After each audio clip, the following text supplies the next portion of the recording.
कृष्ण गोविंद हरे मुरारी, कृष्ण गोविंद हरे मुरारी। हे नाथ नारायण वासुदेवा, नाथ नारायण वासुदेव। श्री कृष्ण गोविंद हरे मुरारी, कृष्ण गोविंद हरे मुरारी। नाथ नारायण वासुदेवा, नाथ नारायण वासुदेवा। हे नाथ नारायण वासुदेवा। परम पूज्य सदगुरुदेव जी महाराज, परम पूज्य गुरुमा जी के चरणों में कोटिम्बार नमन, बारंबार नमन। और जो दिव्य बीज मंत्र का बीज स्थान है वृंदावन, वहाँ सौभाग्यशाली भाई बहनों के चरणों में कोटि कोटि नमन, कोटि कोटि प्रणाम। जैसा कि हम सब जानते हैं कि चाहे भूमि का विषय है, चाहे व्यक्ति के जन्म का विषय है, चाहे इस कृपा का जो महासागर है उसमें बीज मंत्र का विषय है, बीज का बड़ा अद्भुत महत्व है। क्योंकि फरवरी एक ऐसा मास है जो हमारी भावनाओं को प्रभु के चरणों में अर्पित करता है, क्योंकि इस दिन उस सनातन महाकृपा के आलोक दिव्य बीज मंत्र को परम पूज्य सदगुरुदेव जी ने पहली बार छतरपुर सिद्धपीठ, मां का सिद्धपीठ, मां का शक्तिपीठ, वहां प्रदान किया था। तो ऐसा अद्भुत दिवस, ऐसा अद्भुत अवसर हम सबको मिला है। सभी परम पूज्य सदगुरुदेव जी की कृपाओं को नमन करेंगे। और यहाँ मैं देख रहा हूँ बहुत बड़ी संख्या में यहाँ विशिष्ट महापुरुष हैं, सभी के चरणों में बारंबार नमन। और अब जैसी आपकी भावना है, जैसी आपकी आज्ञा है, जैसा आपका निर्देश है, क्योंकि सेवादारों का निर्देश बहुत अद्भुत होता है, तो मेरी प्रार्थना है वृंदावन के सेवादार, आगरा के सेवादार, मंडावर के सेवादार, जिन्हें सेवा का महारत्न मिला है, सेवा का महावरदान मिला है, परम पूज्य सदगुरुदेव जी को प्रणाम करेंगे, उनके चरणों में पुष्प अर्पित करेंगे। आप पगड़ी अर्पित कर रहे हैं परम पूज्य सदगुरुदेव जी के चरणों में। बड़े भाव से भरे हुए हैं हमारे ये सभी सेवादार, क्योंकि दिव्य बीज मंत्र का जो स्थान है वो वृंदावन है। परम पूज्य सदगुरुदेव जी, आप कृपा प्रदान करें। पहले सत्संग जी प्यार से बोलो नमो नारायण। सत्संग जी, आज प्रभु की कृपा का अद्भुत ये दिवस है। जो बीज मंत्र हमें मिले हैं वो भगवान बांके बिहारी ने, भगवान श्री कृष्ण महाराधा ने, क्योंकि इसी स्थान पर भगवान ब्रह्मा का और भगवान श्री कृष्ण का अभी रास्ते में आ रहा था, तो बहुत ग्वाल बालों की सरकार के द्वारा लगी चित्र थे, जिसमें भगवान ने एक लीला रची। जहाँ ये अकेला स्थान है जो भगवान स्वयं कृष्ण ने बनाया है। ये सिर्फ वृंदावन अति पावन है, बाकी सब ब्रह्मा भगवान ने बनाए सारा टोटल। ऐसे मैं ग्रंथ में देख रहा था, टीवी में भी कोई भगवान की वाणी में, नाटक में, राधा कृष्ण में ऐसे भगवान ब्रह्मा और भगवान बृहस्पति देव और भगवान शुक्राचार्य का संवाद था। ब्रह्मा भगवान ने कहा ऐसा तो मैंने बनाया नहीं, कोई वृंदावन नाम तो मुझे पता ही नहीं कोई चीज़ का, तो ये ऐसे क्या सबसे सुंदर दुनिया का सबसे सर्वश्रेष्ठ जगह, सबसे पवित्र पावन ये स्थान ये बनाया किसी ने है। तो ब्रह्मा भगवान को आश्चर्य हुआ, विस्मय हुआ। आश्चर्य या विस्मय हुआ ये हमारे लिए करते हैं, हमें समझाने के लिए करते हैं, या सच में करते हैं, मुझे इसका ज्ञान नहीं है। मैं जो ग्रंथों में लिखा है वो आपको सुना देता हूँ। और मुझे कुछ संस्कृत नहीं आती। एक बार मैं जयपुर में गया, संस्कृत के महा विद्वान मुझे ले गए। वर्मा जी कहाँ की बात है? जयपुर था ना जी।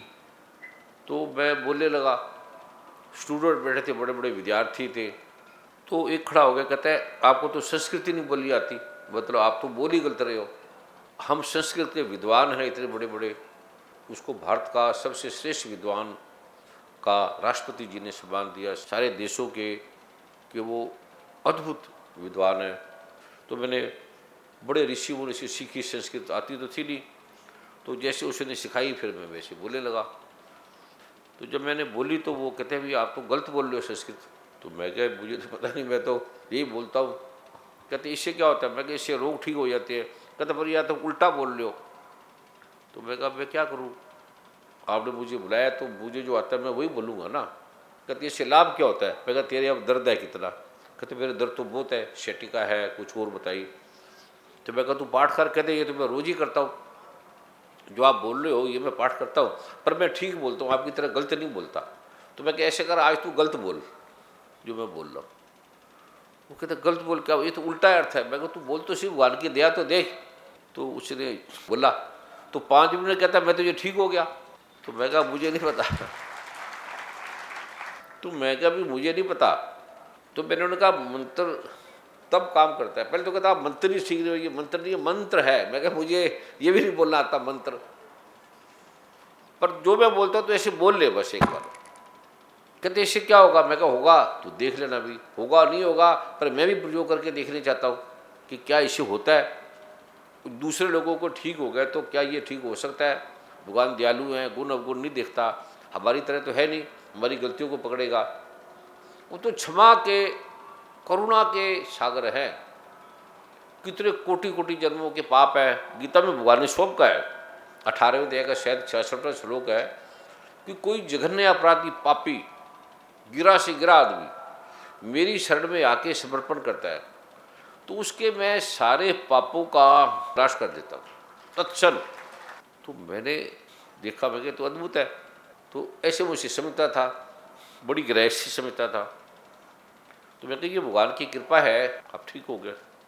कहता अब मैं ठीक बोलूँ या गलत बोलूँ? मैंने तूने बोलना ठीक है, साथ में गलत भी बोल दिए। तो जो ठीक बोलता है वो तो बोलना ही है तुमने, पूरा जो श्लोक पढ़ लेना। तो मैं कहा इसका मुझे नहीं पता, तुम ही कहते हो ये गलत है। तो मैंने कहा इससे तो बड़े लोग ठीक हो गए। तो जो मैं बोलता हूँ भाई मुझे नहीं ज्ञान, ना क्यों पता, क्या बोलता हूँ ये भी मुझे नहीं पता, क्यों बोलता हूँ ये भी नहीं मुझे पता, क्यों आता हूँ मुझे पता ही नहीं लगता। आप कब आयो कब बैठे, अभी मैं ये आके कितनी देर लगी मुझे नहीं पता, ना मेरे पास घड़ी है ना मैं देखता हूँ। मैं देखता हूँ कि जिस भगवान का मैं प्रार्थना कर रहा हूँ क्या वो मेरे पास आए उतरे हैं। जैसे हम यज्ञ करते हैं तो जब ने ऋषि मुनि कहते हैं ना कि अब देवता का आह्वान करें, आह्वान करके फिर उसके विसर्जन भी करती हैं। तो मैंने एक पंडित जी से पूछा, पंडित ये आप आह्वान करते हैं, हमें तो दिखता तो नहीं देव कब देता है और कब चले गए, हमें दिखता तो है नहीं, क्या करें? वो कहता पता तो हमें भी नहीं, जैसे लिखे हम वैसे मंत्र बोल देते हैं, पाठ कर लेते हैं। तो मैं इसे देखना चाहता हूँ सच में कि उतरते कैसे हैं, आते कैसे हैं और विसर्जित कैसे होते हैं। तो मैं उसी में लगा रहा। मैं एक प्रश्न पे रहता हूँ तो लगा ही रहता हूँ। फिर बड़े ब्राह्मणों से पूछा, विद्वानों से पूछा, कहते हमने तो आप नहीं देखा। तो मैं कही सत्य तो हो नहीं सकता क्योंकि भगवान की वाणी है। तो फिर मैं पूछता रहा, नहीं मिला। फिर मैं एक दिन रात को उठा तो भगवान से प्रार्थना की, प्रभु जी ये सच है तो एक बार मुझे सिर्फ दिखा दो भी क्या सच में देवता आते हैं, प्रकट होते हैं और विसर्जित होते हैं। तो भगवान ने जो दृश्य दिखाया वो सपने का था या नहीं था मुझे नहीं पता, कभी उसके बारे में फिर बताएंगे। तो मैंने देख लिया तो ये तो सच में उतरते हैं।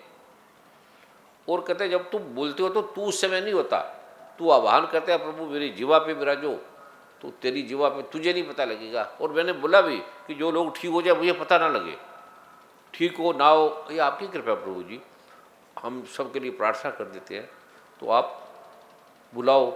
तो लोग कहते अब ठीक हो गया, हमारा ये ठीक हो गया।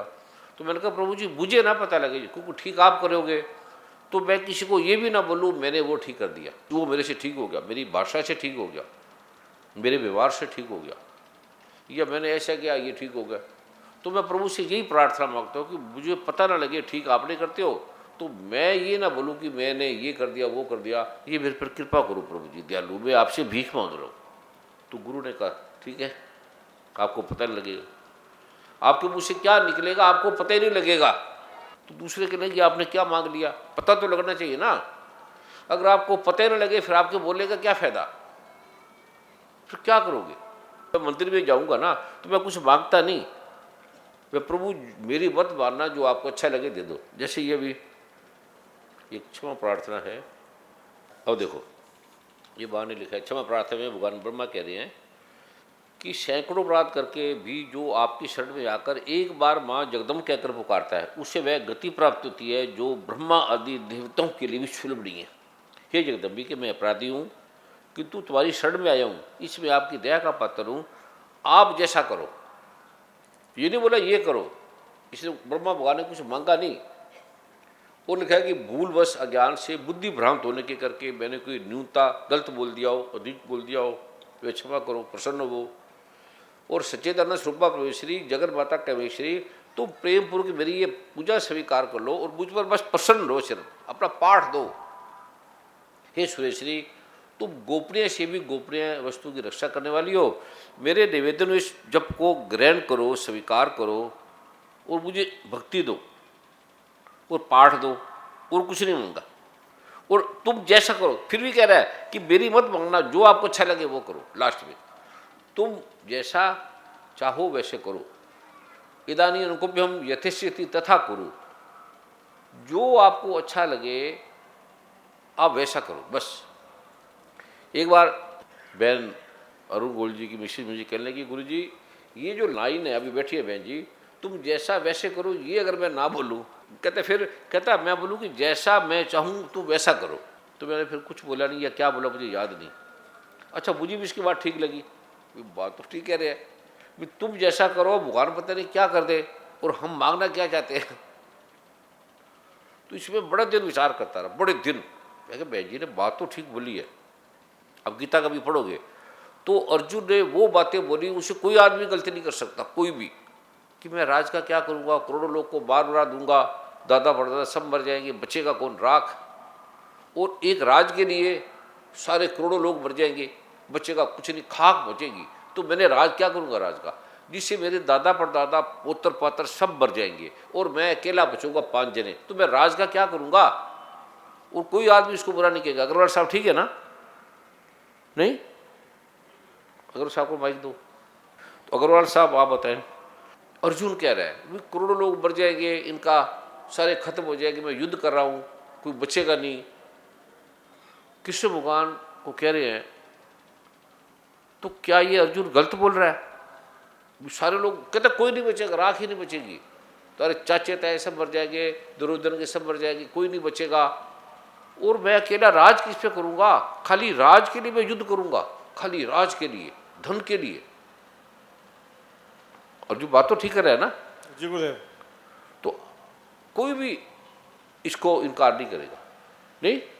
और अंत में उसने युद्ध किया और वही हुआ, सब मर गए। ये आपको कैसे लगा भी, अगर वो ना लड़ता तो अच्छा था ना, नहीं? जी गुरुदेव, तो आप उसको क्या कैसे मानते हो, अर्जुन ठीक था या कृष्ण भगवान ठीक था या उनकी बातें? गुरुदेव पता नहीं कौन ठीक था, सच तो ये था कि वो युद्ध नहीं करना चाहता था, उसने युद्ध किया। नहीं वो ठीक तो बोल रहा था ना, जो उसने बात बोली इसीलिए नहीं करना चाहता। गुरुदेव एक प्रश्न ये भी पैदा होता है कि अर्जुन को ये बात आखिरी दिन समझ में क्यों आई जब वो युद्ध स्तर पे पहुंच गया, क्या उसको पहले नहीं पता था? अर्जुन को भी पता था सबको। जब वो सामने गया कहता अरे दादा मर जाएगा, परदादा ये मर जाएगा और ये मर जाएगा, फिर उसके रोंगटे खड़े हो गए। पहले नहीं आया ध्यान, पहले तो गुस्सा था, क्रोध था, क्योंकि क्रोध में, काम में, वासना में आदमी को दिखता ही नहीं। मैं अब ये भी बड़ा आश्चर्य है, मगर मैं शायद ज्यादा खींच रहा हूँ। 5 आदमी थे, एक पत्नी काबू नहीं कर सके, समझा नहीं सके उसे हाँ कि क्यों ये खामे खा का समस्या फैला रही है। गुरुदेव मैंने सिर्फ इतना सा कहा था कि अर्जुन को वहां जा करके ये कहने की क्या जरूरत थी कि ये मेरे दादा बुआ चाचा सब खड़े हुए हैं, मामा मामी। गुरुदेव ये बात उसको 10 महीने समझ में नहीं आई। ये युद्ध की तैयारी एक दिन तो नहीं चली थी ना, सारे हिंदुस्तान के सारे राजा इकट्ठे हुए थे, बिल्कुल, सबसे जाकर के ये सहायता मांगने के लिए गए थे। उन्होंने अपनी तैयारियां की, युद्ध के लिए कुरुक्षेत्र आए। गुरुदेव एक दिन में तो नहीं हुआ था, नहीं बहुत टाइम लगा। तो इनको ये बात, 5 भाई थे, इनको एक बात ये समझ में नहीं आई कि हम मारने किसे जा रहे हैं और किस लिए जा रहे हैं। दूसरी बात आपने कही कि कृष्ण भगवान ने द्रौपदी को कहा कि ये तो मैंने नहीं कहा, गीता में लिखा है, महाभारत में लिखा है। जी गुरुदेव, मैं इसको कृष्ण भगवान ने द्रौपदी को भी भड़का के रखा जब ये पता था कि कितने लोग मारे जाएंगे और उसका कारण क्या था। एक तरफ तो हम कहते हैं हम कोई लेकर नहीं आए, हम कोई लेके नहीं जाएंगे, कुछ हमारा नहीं है, क्यों इन्हें लाखों लोग मरवा दिए, क्या जरूरत थी। ठीक बात है। गुरुदेव मैं प्रश्न करूं, क्षमा चाहता हूं। सभी ने कहा है कि राम को फॉलो करो, कोई नहीं कहता कृष्ण को फॉलो करो, ऐसा क्यों है। नहीं ऐसा नहीं, दोनों को करो, दोनों एक मानते हैं। गुरुदेव मैंने बहुत जगह पढ़ा भी है, सुना भी है कि व्यावहारिक रूप में कृष्ण को फॉलो नहीं करो, राम को करो। गुरुदेव जो कृष्ण ने किए वो अगर आप सुबह शाम करेंगे अब बड़ी समस्याएं आएंगी। जैसे क्या, क्यों भगवान ने यही तो लीला करी सारी। भगवान ने खेल खेल में सिखाया सबको, लीला करके, लीला तभी तो लीला नाम है उसका। लीला, हाँ, खेल मतलब खेल। अगर ये खेल था बड़ा गंभीर खेल था कि लाखों लोग मर गए, करोड़ों करोड़ों लोग मर गए, पुरुष खत्म हो गए लगभग सारे के सारे। ये 5 भाई बचे। ये ऐसा कौन सा खेल था, इस खेल को खेलने की जरूरत क्या थी। हाँ मैं सत्य की और धर्म की स्थापना के लिए आया हूं। हाँ हाँ, क्या धर्म की स्थापना हुई जो हम देख रहे हैं आज, कौन सी धर्म की स्थापना है। और भारत में तो दिख रहा है कि अगले 10-15 साल बड़े भारी हैं धर्म के लिए। बिल्कुल ठीक है। तो गुरुदेव धर्म की स्थापना हुई कहाँ। ठीक बात है। और कृष्ण की मृत्यु के बाद तो कलयुग शुरू हो गया, तो इसका मतलब और बुरा समय शुरू हो गया। बिल्कुल तो धर्म की स्थापना कहाँ हुई। बिल्कुल ठीक है। ये जो बोल रहे हैं, ये बोल रहे हैं कि ऐसा लोग बोलते हैं जो भगवान के भक्त नहीं है, वो बोलते हैं। ऐसी अर्जुन ने धनुष को रख दिया था, कहते मैंने नहीं युद्ध करना। अग्रवाल साहब जी ने माइक रख दिया अपना, ये मैंने, अब एक ही बात है। अर्जुन ने भी सेम क्वेश्चन किए। तो अब अग्रवाल साहब आपका क्या ध्यान है। गुरुदेव मैं एक प्रश्न कर सकता हूँ। हाँ जो मर्जी। गुरुदेव हम आपको अपना भगवान मानते हैं। नहीं, कोई बात नहीं, हम तो मानते हैं ना, कोई बात ना नहीं। ना ना, पहली बात अगर आप पेन को सूरज मानेंगे तो गलत बात है। चलिए मैंने फिर हम न्याय नहीं कर पाएंगे। इस हद तक विड्रॉ कर लिया। अगर आप भगवान कृष्ण की जगह होते तो क्या अर्जुन से कहते और कराते। जो कृष्ण भगवान ने बोला है वो ही सत्य है।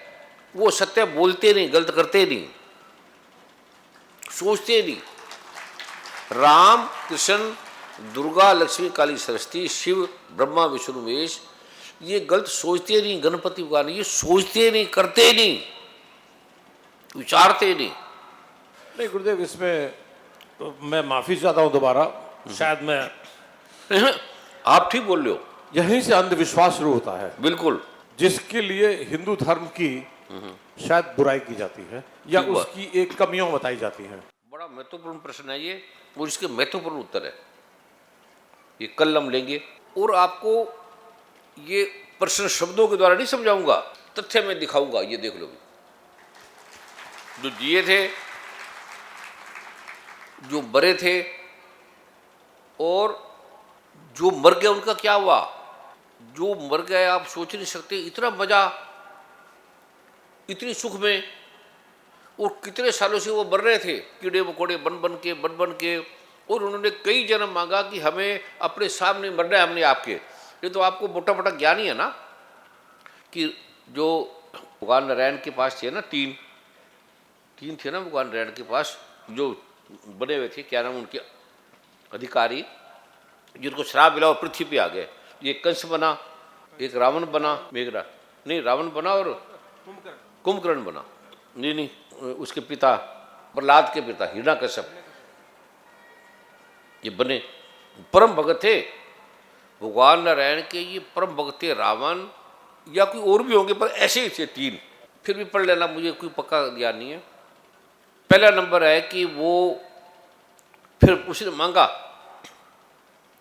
कि अभी मैं फिर कैसे आऊँगा, तुम्हें कैसे मिलूँगा। कहते अगर तूने कई जन्म चाहिए तो मेरे से विरोध नहीं करना, अगर जल्दी होना तो विरोध कर लेना, लड़ लेना। तो अगर तू जल्दी मेरे पास फिर दोबारा आना चाहता है, तुझे मैं सब जगह भेजूंगा, राय दूंगा, सब कुछ दूंगा, बड़े विद्वान बना दूंगा, लेकिन अगर मेरे पास आना चाहता है तो फिर तू मेरे से लड़ना, तू तेरे को शक्ति दूंगा, मैं ब्रह्मास्त्र दूंगा। कहते मैं आपका विरोध, कहता हाँ, वरना तो बड़ा टाइम लगेगा। जब आए धरती पे, कहते इतना गंध, धरती पे इतना नरक, इतने ब्राह्मण, ऋषि, गुरु, महात्मा, बड़े बड़े अधिकारी जिसे पुण्य माना जाता है, महान माना जाता है, वो तो छल कपट की प्रतियां हैं। इतना करुणा में वातावरण, इतनी दुर्गंध, इतनी गंदगी, इससे तो मैं नाली में कीड़ा बनना पसंद करूंगा। नाली में जो कीड़े हैं ना, कीड़े, भगवान मुझे इस आदमी बनाने से तो अच्छा नाली में कीड़ा बना दो, मैं ये आदमी नहीं बनना चाहता। पूर्ण सिंह ने, बड़ा संत ऋषि मनुष्य ने कहा, हे परमात्मा, मैं आदमी बन थक गया, मैं आदमी बन के थक गया, अब जी करता है पशु थी नू, तू मुझे पशु बना दे, मुझे आदमी मत बना। इतने गलत आदमी, इतने गलत हैं ये विचार, इनके सुंदर है, इनकी बातें बड़ी सुंदर है, लेकिन इतने गिरे आदमी, जानवर भी नहीं है, जानवर सच्चे तो है ना, आदमी का तो पता ही नहीं। कहता प्रभु मुझे आदमी मत बना। वो गाय की जूनी में रहा। भगवान ने ये क्यों चुना? क्योंकि यह पाप ही नहीं है, यहाँ की वाणी बड़ी मीठी है। जो वृंदावन की वाणी है वो पृथ्वी में सबसे मीठी है, सरल है। और यहां पर जो आता है, या कहते हैं यहां बैठे से मुक्त हो जाता है, यहां जो बैठे मुक्त है, ये भगवान की वचन है। और पृथ्वी को बोला है मृत्यु लोक, कीड़ों का लोक, मतलब जो सारे दुख है इस पृथ्वी पर है, ऐसी सजा परमात्मा मुझे आदि मत बनाना। क्योंकि वो लोग आपने देखा नहीं, वो लोग देख के आए हैं। मैं इसलिए भय की चिंता नहीं करता कि वो जिस लोक में गए हैं उसका परमात्मा ने मुझे, दुर्गा माँ ने 1 मिनट का मजा दिखाया था, 1 मिनट का, और अद्भुत मजा, ऐसे लोक में रह रहे वो। मैं उसको झेल नहीं पाया 1 मिनट भी, उस मजे को, उस आनंद को। अर्जुन गीता में कह रहा है, भगवान ने, श्री कृष्ण ने अर्जुन को गीता में वो लोक दिखाया। कहते भगवान में काम किया, इतना आनंद, इतना विस्वाद, कहते मेरे से देखा नहीं जा रहा, आगे रोक ले इसको, इतना महा आनंद। ये धरती तो नरक के अलावा कुछ नहीं है, तू प्रभु मुझे मार दे, मैं तेरे हाथों से बढ़ना चाहता हूं। और करोड़ों जन्म हो गए मुझे आते आते, गंदगी खाते, काम भोग वासना में रहते, जानवर बनते, कुत्ता बनते, बिल्ली बनते और मगरमच्छ बनते सारे, क्योंकि हम बन के आए। हम जो भी जोनियाँ 84 लाख जोनियाँ भुगत के आए हैं उसका हमें याद नहीं। हमें माँ के पेट की याद नहीं है हम कैसे थे। वो आज भी आप देख सकते हैं, माँ के पेट में गंदगी से लिपटा हुआ आदमी रो रहा है, चीख रहा है, उल्टा पड़ा है और बड़ा तड़फ रहा है, हे प्रभु मुझे गर्भ में मत डाल, गर्भ से बड़ा दुख कोई नहीं है, मुझे तू गर्भ में पैदा मत कर, मैं बाहर आके तेरा नाम जपूंगा पक्का। हे भगवान मैं पक्का जपूंगा, तू मुझे यही मार दे गर्भ में। कहते ये तो है नहीं, तूने इतने पाप किए थे इसलिए तुझे गर्भ में जाना पड़ेगा। कहते तू मुझे कुछ ना बना, यहाँ का मुझे कुछ नहीं बनाना, भक्ति भी मत बना, मुझे सिर्फ गर्भ मत दे, आदमी नहीं बनना, मुझे स्त्री आदि मत बना। कहते ये तो तुझे जन्म लेना ही पड़ेगा। उसके दुख आप अल्ट्रासाउंड में देख लो, अल्ट्रासाउंड में जो बच्चा पैदा होता है ना, कैसे उल्टा लटका है, और किरलियन फोटोग्राफर से आप उसकी फीलिंग नोट कर सकते हो, इतना तड़फ रहा है वो। और आदमी जी का रहे हैं, तड़फ रहे सारे। हम जो सारे आदमी है वो नाम मात्र उपाधियां से हम रजे पड़े हैं। हम सारे स्त्री आदमी तड़फ ही तड़फ रहे हैं, हम जी नहीं रहे, मर रहे हैं। हमारे पास सुख कुछ नहीं है, उपाधि आ गई, कोई नाम आ गया, मकान आ गया, धन हो गया, हम इसमें गलतान हो जाते हैं, उसमें भूल जाते हैं असली दुख को। या आप जाति श्रम से देख लो, मैं आपको जाति श्रम का प्रयोग कल कराऊंगा तो आप कहोगे यार इतना दुख हम भोग। अच्छा आप खुद सुनोगे, भगवान ने जो अर्जुन को दिया जाति श्रवण का, भगवान बुद्ध कराते थे, महावीर कराते थे जाति श्रवण, भगवान शिव ने शिव विज्ञान में लिखा है जाति श्रवण का, आप कर लो। आप कहोगे हे भगवान हमें मुक्ति दे दे, हमें दोबारा आदमी नहीं बनना, हमें राष्ट्रपति प्राइम मिनिस्टर जो भी बनने नहीं, राजा टाटा बिरला बनने ही नहीं। इतने कुत्सित है वो सारे अमीर, इतने जघन्य अपराध करके बने हैं ये, इतने पाप करके बने अमीर। कहते हैं भगवान हमें आदमी मत बना, आदमी मत बना। बुद्ध भगवान कराते थे, शायद बुद्ध राजा था, सारे भोग भाग उसने देखे। जाति श्रवण जब गया और वो माँ दुर्गा की पूजा करते थे। तारा माँ दुर्गा का अवतार है। 10वां विधवा में पहली काली माता, और काली माता का अल्लाह जब हम करते थे काली माँ की साधना, तो उसका मजा हमने जिंदगी में नहीं देखा। सिर्फ काली, कमरा बंद, अंधेरा, और इतना प्रकाश, इतना आनंद। तो मैं 3-4 साल घर से निकला ही नहीं, जाते नहीं था, बाहर बैठा रहता था। गर्म में इतनी पीड़ा, इतना दुख होता है, तो बाहर आते आदमी भूल जाता है। बाहर निकलते ही उसको थोड़ा सैम 5-6 महीने याद रहता है, फिर भूल जाती है। और देख लो, बड़ी बड़ी सपने आप करते, बड़ी बड़ी चीजें याद आती है, आप भूल जाते हो बाद में। मैं तो 1 सेकंड में भूल जाता हूँ हर चीज। और वो कहते, हे भगवान, वो धन है रावण, तूने उसको मारा। जो धन है हिरण्यकश्यप, उसके इतने भाग है कि तेरे हाथों से मरा। हिरण्यकश्यप आ कह रहे, ब्रह्मा आप कह रहे, ब्रह्मा भगवान जी दुर्जन भाई कहते हैं, मुझे ब्रह्मा नहीं बनना, मुझे तीनों लोगों का ये, मुझे इसमें नहीं पढ़ना। शिवजी भगवान के, ये देवी भागवत में लिखा है कि मुझे ये नहीं बनना। तो ये जो मंत्र मैं आपको दे रहा हूँ, ये शिवजी भगवान ने लाखों साल तपस्या करके ये दुर्गा माँ ने दिया, देते नहीं था। कहते तू इसे लायक नहीं है, अभी शिवजी बना रहे, अभी ब्रह्मा बना रहे। अमेरिका कनाडा राष्ट्रपति को तो बात ही बहुत दूर है, ब्रह्मांड का ब्रह्मा 3000 साल तपस्या करके वो ब्रह्मा का पद मिला। ऋषि मुनि ने मांगे नहीं, कहता मुझे क्योंकि ब्रह्मा नहीं बनना, कुछ नहीं बनना, मुझे तो बस अपनी भक्ति दे दे। सबने ये मांगा, ऋषि ने, मुनियों ने, संतों ने, सप्त ऋषियों ने। कहता हमें कुछ नहीं चाहिए, हमें तो सिर्फ तू अपनी भक्ति दे दे, अपनी कृपा दे दे, बस मुक्ति ना दे, भक्ति दे दे। मुक्ति में तो सुनो कि भगवान में पड़े, लेकिन उसका मजा अद्भुत है। कहते हैं भक्ति का मजा भूल ही नहीं सकता आदमी। अब ये मेरी तो किताब है नहीं भैया, मैंने तो लिखी नहीं। जो मुझे पूरी तरह से समर्पित होके, चाहे वो कुछ भी है, भक्ति की सेवा में जो अपना सर्वस्व समर्पित कर देता है, फिर उसे प्रसाद रूप से ग्रहण करता है, उसी पर भक्ति प्रसन्न होती है, अन्यथा उसकी प्रसन्नता नहीं प्राप्त होगी। ये मीन है, ये चाबी है। इस प्रकार सिद्धि के प्रतिबंध कानून शर्त के अनुसार कील के द्वारा महाराज ने इसको किलित कर दिया, लॉक कर दिया, बंद कर दिया। जो पूर्वोक्त रीति से निष्कलन करके इसका पाठ करता है वही सिद्ध होगा आदमी, दूसरा कोई नहीं होगा। और वही पार्षद गंधर्व जो भी वो सर्व होगा। इस संसार में उसे कोई भय नहीं होगा, वह अब मृत्यु के वश में नहीं पड़ेगा, देह त्यागने के अंदर मोक्ष मिल जाएगा खाली इससे। और इसको जानकर ही पाठ करे, गीता का पाठ करे, दुर्गा सप्तशती का करे, एक ही बात है ये। और जो ऐसा नहीं करता उसका नाश हो जाएगा। ये जो मैं आपको दे रहा हूं, ये कृष्ण भगवान ने, दुर्गा माँ ने बड़ा गोपनीय दिया है। और इसके बाद लाभ क्या होगा स्त्री पुरुषों में? स्त्रियों में तो सुख है ही नहीं बेचारियों में। स्त्रियों की जो दुख है वो तो आदमी देखते नहीं है, बड़े दुख में है। बच्चा पैदा करती है, परिवार को पालती है, संभालती है, कोई नहीं पूछता उसे, बहुत दुर्गति है स्त्रियों की। और जो ये करेगा इससे ऐश्वर्य भोगेगा संसार का, सौभाग्य वाली स्त्री पुरुष बन जाएगा, और रोग्या कोई रोग राग नहीं होगा, अथाह संपत्ति आएगी सुख के साथ, आनंद के साथ, अकड़ के साथ नहीं। संपत्ति पद आ गया आदमी अकड़ जाता है, बस पद आ गया तो समझते नहीं किसी को। कोई उसको हाई पद दे दो तो कहता कौन हु आर यू। संपत्ति शत्रु दास पर मोक्ष की सिद्धि मिलती है। शिवजी भगवान कहते हैं तो उस कल्याण में जगदम्बा की, भगवान श्री कृष्ण की स्तुति क्यों नहीं करते, समर्पण क्यों नहीं करते? शिवजी भगवान कह रहे हैं, ब्रह्मा विष्णु कैसे कह रहे हैं, जो मेरी तो है नहीं। परम पूज्य परम आदरणीय ब्रह्मर्ष श्री कुमार स्वामी जी महाराज के श्री चरणों में कोटिसा प्रणाम। भक्त वृंद आप सबको यथोचित नमन प्रणाम। जय श्री सीताराम। बहुत सुंदर विषय भी है और दिवस भी है।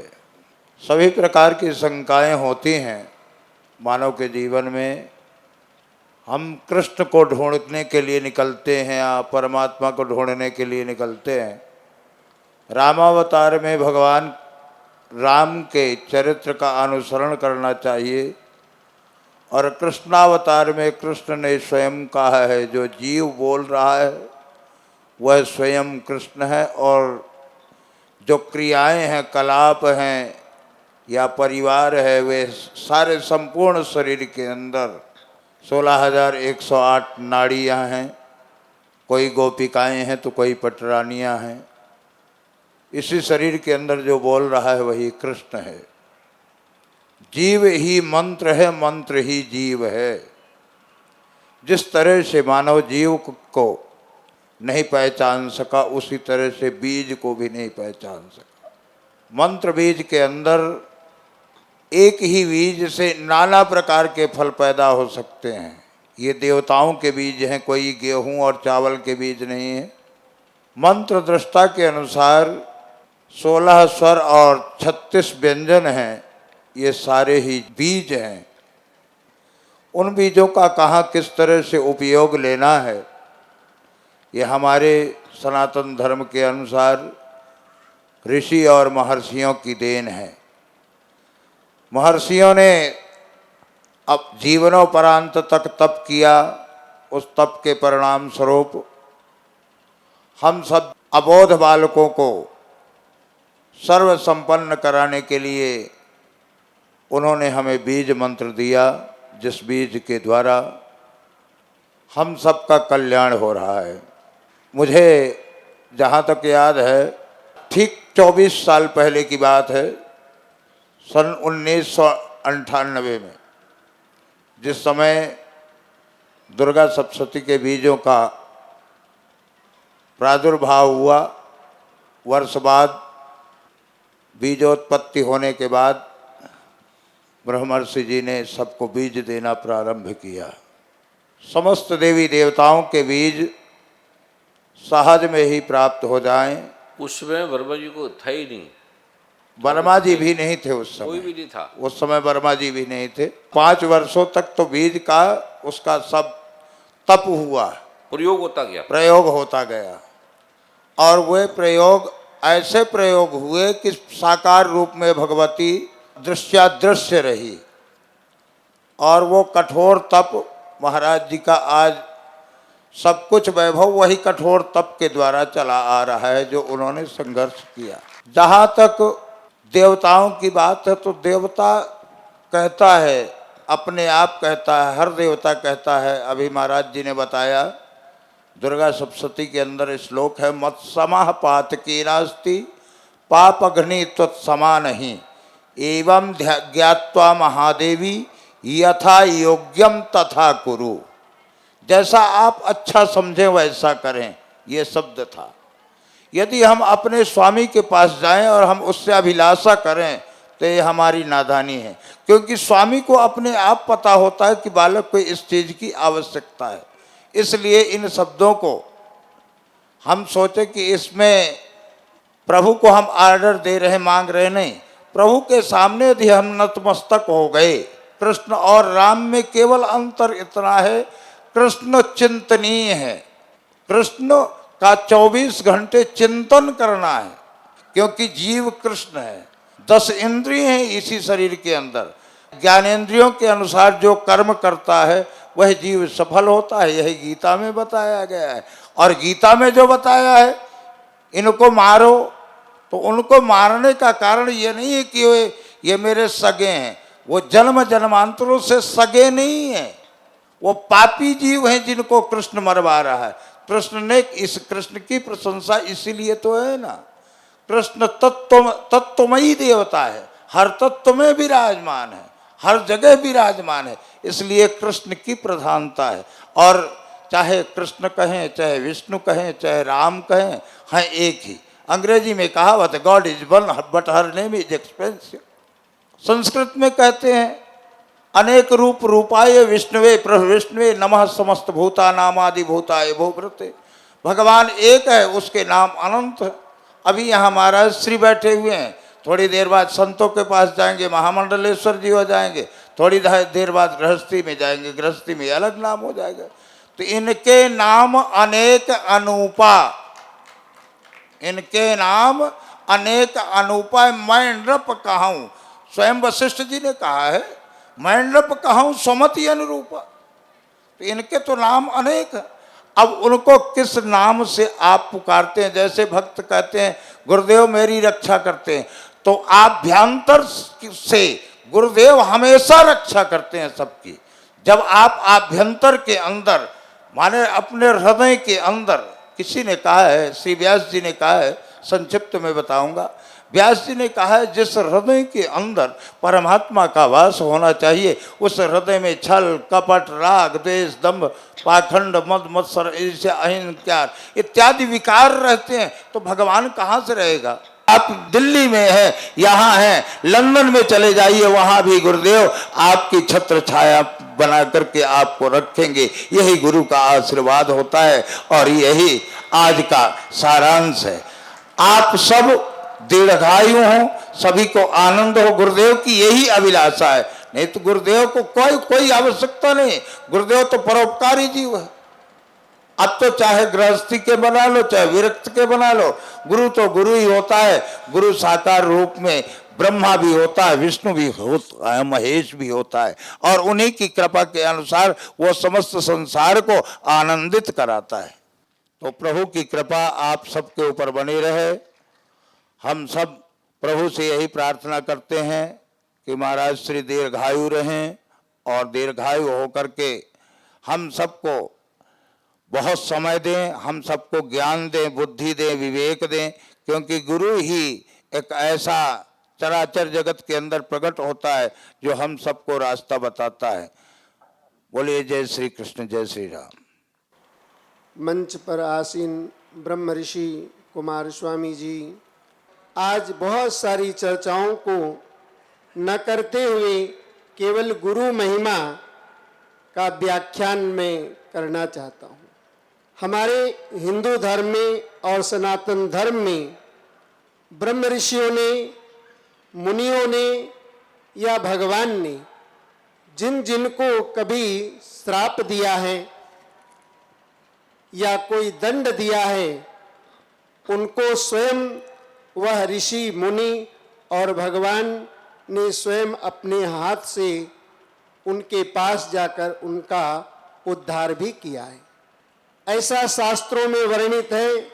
जो गुरुदेव में आस्था रखते हैं, जो अपने गुरुदेव को भगवान से भी अधिक चाहते हैं, जानते हैं, मानते हैं, उन पे यदि कोई संकट आने वाला होता है तो वो पहले ही आकर के उसको किसी न किसी अवस्था में जागृत कर देते हैं, बता देते हैं। जो विपत्ति होती है, आपत्ति होती है, वह हम सबके सामने दृष्टिगोचर होती है, दिखाई देती है, इसलिए हम लोग उसको दुख मानते हैं, परेशान होते हैं, मानसिक तनाव में चले जाते हैं। लेकिन जो गुरु की कृपा होती है वो हमारे सिर के ऊपर होती है। जो सिर के ऊपर कृपा होती है वो हमें दिखाई तो नहीं देती, लेकिन जो सामने नेत्रों के सामने संकट होता है वो दिखाई देता है। उदाहरण के रूप में अशोक वाटिका में माता सीता के सामने रावण आया, लेकिन हनुमान जी वृक्ष में ऊपर छुपे हुए बैठे हुए थे। मां को किसी प्रकार का भय नहीं रहा, क्योंकि वह भगवान की कृपा दिखाई नहीं देती। गुरुदेव की कृपा इसी प्रकार हमेशा निरंतर बनी रहती है। जो गुरुदेव में आस्था रखते हैं, भगवान माता अहिल्या का उद्धार करने के लिए स्वयं उनके आश्रम में पहुंचे और अपने चरण रस से उनका उद्धार किया। भगवान श्री राम जंगल में माता सीता को ढूंढते ढूंढते मां सबरी के आश्रम में पहुंचे और उनका कल्याण किया। कहने का तात्पर्य, जिन लोगों ने भगवान से भी ज्यादा गुरु में आस्था रखी, माना, तो भगवान ने जब जब अवतार लिया है तब तब उस भक्त के घर पर गए हैं, उनको दर्शन दिया है, उनका उद्धार किया है। तो हम सभी के मन में अनेक प्रकार की शंकाएं, बाधाएं आ सकती हैं, लेकिन हमें कभी भी अपने गुरु के वाक्य का उल्लंघन नहीं करना चाहिए। हमेशा उन्हीं का चिंतन, उनके बताए हुए मार्ग पर चलना चाहिए। आज के इस आधुनिक युग में अनेक प्रकार की किताबें पढ़ करके और अनेक प्रकार के उदाहरण के द्वारा प्रश्न खड़े किए जा सकते हैं, लेकिन यदि सच्चे गुरुदेव का ध्यान करके भगवान का चिंतन करेंगे तो उन सब प्रश्नों का उत्तर स्वयं ही प्राप्त हो जाएगा। आप सभी लोग यहाँ पर जो आए हुए हैं, सबको वंदन करता हूँ, नमस्कार करता हूँ। प्रभु का ये जो लोक है आज दिवस मनाया जा रहा है, इसमें सबसे पहले जो गुरु गीता है, क्योंकि मैं इसको नहीं मानता था पहले, लेकिन जब मैं इसके गहन धर्म में गया तो मुझे जो भी सारा मिला वो गुरु की कृपा से मिले। सारा कुछ तो मेरे गुरु जी थे, गुरु जी हैं, गुरु जी रहेंगे। एक तो गुरु जाते नहीं हैं, गुरु रहते हैं, जाते नहीं हैं। शरीर आपको दिखता है, शरीर को आप मानते हैं, शरीर का प्रारूप। और एक ऐसी भी दिव्या वाणी है गुरु के अंदर, जब वो आप चुप होगे, मौन होगे, शांत होगे, तो गुरु का जो प्रज्ञा बोध है वो रात को 2 बजे से 4 बजे के बीच में, वो जैसे अभी महाराज बता रहे थे ग्रंथों में, तो आपके बड़े बड़े रोग हटते हैं, बड़ी बड़ी समस्या का समाधान होती है, जो आपको पता भी नहीं लगता क्या क्या चीज़ें हटती हैं। केवल मुँह से गुरु की निंदा मत करो, उसकी बात काटो ना। अगर ऐसा करो तो आप आया ना करो, क्योंकि कम से कम भयंकर अपराध ना लगे।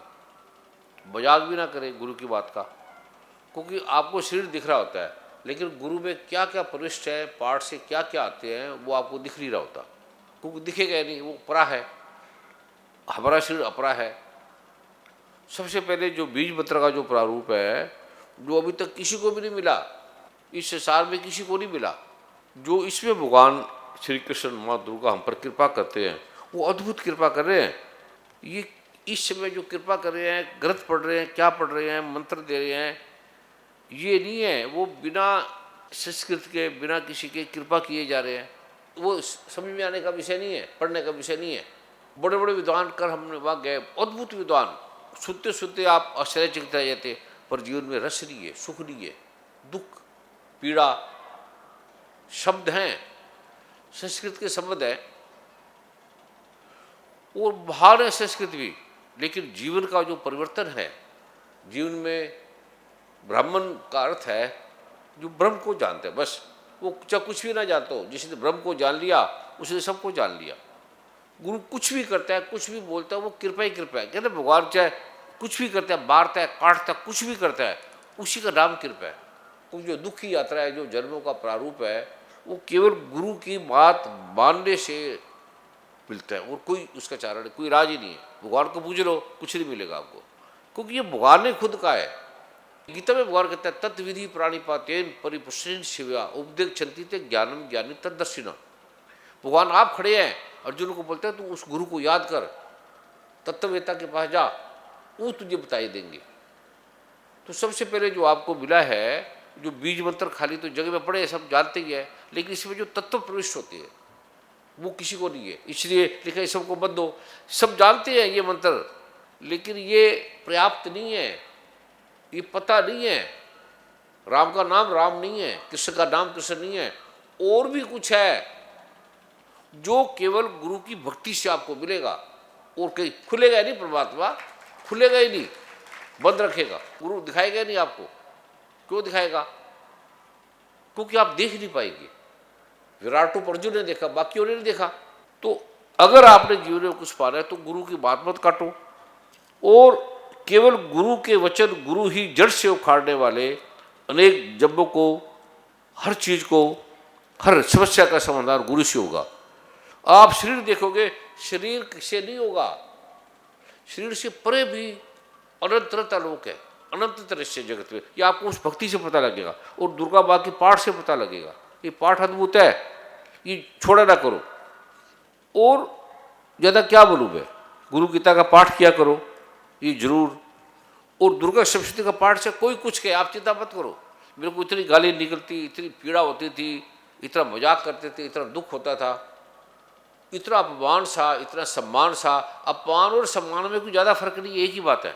सम्मान से भी ज़्यादा मत नहीं लगाओ, अपमान से भी सीखो भी, इसने क्या बोला, क्या चीज़ ठीक है, तो उससे सीखेंगे अब ज़्यादा। और अगर भगवान शंकर अप्रसन्न हो जाए, चिंता मत करो। ब्रह्मा विष्णु महेश रुष्ट हो जाए, चिंता मत करो, ये भगवान शिव कह रहे हैं। और गुरुदेव अगर प्रसन्न हो जाए तो तीनों आपका कुछ नहीं कर सकते। गुरु को नाराज कर दिया, गुरु को किसी बात नहीं मानी, तो ब्रह्मा विष्णु महेश कहते हैं हम उसका कुछ नहीं कर सकते, उसे कोई कुछ नहीं दे सकते। बिना सदगुरु देव की कृपा से योगी तपस्वी कुछ नहीं, मुक्त नहीं होते, ना होते ना कर सकते। सबसे पहले जो गुरु मंत्र है भगवान ने दिया है, इसमें बोला है कि पता नहीं लाखों मंत्र हैं, पर जो गुरु का एक मंत्र है, गुरु की मंत्र से उसकी बात को न काटो, भूलो ही ना, निंदा ना सुनो।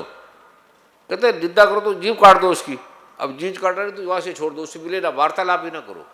इतना भयंकर पाप लगता है कि जिसकी कल्पना भी नहीं की जा सकती, उसके पास बैठो ही ना। गुरु को आदेश दे देना, गुरु की बात ना मानना। जो गुरु की बात नहीं मानता तो उसके पास तो आप जाओ ना। गुरु के आश्रम में प्लग ना बनाओ, घर ना बनाओ, गुरु से मजाक मत करो, गुरु वरना आपकी तरह मजाक करने लग जाएगा, फिर आप भटक जाओगे। जो वस्तु गुरु जी ने नहीं दी उस वस्तु को उपयोग ना करो कभी भी। गुरुदेव की दी हुई वस्तु को गरीब की तरह ग्रहण करना चाहिए, उसे प्राण भी बस में किया जा सकता है। उसके बिना आपको ना जगत का सुख मिलेगा ना बा का। गुरुदेव की पादका, आसन, बिस्तर आदि कुछ भी गुरुदेव के उपयोग में आता हो, उन सभी वस्तुओं को प्रणाम करना चाहिए, छूना चाहिए, पैर से नहीं। और चलते समय गुरुदेव के साथ नहीं चलना चाहिए, उसके पीछे चलना चाहिए। गुरुदेव की परछाई का उल्लंघन नहीं करना चाहिए। गुरुदेव के सामने कीमती भूषण वेशभूषा अपना भाषण देना ये मत करो, बड़ा खतरनाक है। बाकी बोलने वाले से नहीं समझ आएगा, ब्रह्म ज्ञान पड़ा होगा, मुक्ति तो पड़ी होगी, मुक्ति भक्त मांगना, आप गुरु की भक्ति मांगना। सिर्फ गुरु ऐसे चुप करके बैठा रहेगा ना, बैठा रहेगा तो भी आप भर जाओगे, परमात्मा से भर जाओगे। 64 करोड़ देवी देवता आपके पास चलेगी, कृष्ण भगवान राम ऐसे अपना सिर वाला लेके खड़े हो जाएंगे। मनुष्यों के लिए गुरु ही शिव है, गुरु ही देव है, गुरु ही नाते रिश्तेदार हैं, गुरु ही आत्मा है, गुरु ही परमात्मा है, गुरु ही जीव है। गुरु के सिवा यहाँ कुछ नहीं है। इसलिए गुरु को सामान्य मनुष्य न समझो, उन्हें साक्षात शिव देवता बांधव सुहृद मित्र हितकारी मानकर उसी की शरण करनी चाहिए। गुरु जी कहते चुप करके मानो, दुर्गा माँ का पाठ पर छोड़ना, समर्पण दुर्गा माँ को पूरी तरह से कर दो, भगवान शिव नारायण कृष्ण राम को। वेदों शास्त्रों से कुछ नहीं मिलता, ना वेद शास्त्रों में सुख है ना यंत्र मंत्र में सुख है। जैसे वेदों और शास्त्रों को जब तक गुरुदेव ना बताए, अब कर लेना गुरु के बिना वेद शास्त्र, अब इनको वेद शास्त्र पता है ना, सारा कुछ नहीं है। वेद शास्त्र के महाज्ञाता है कुछ नहीं, समझ नहीं आएगा, सोचते रहो।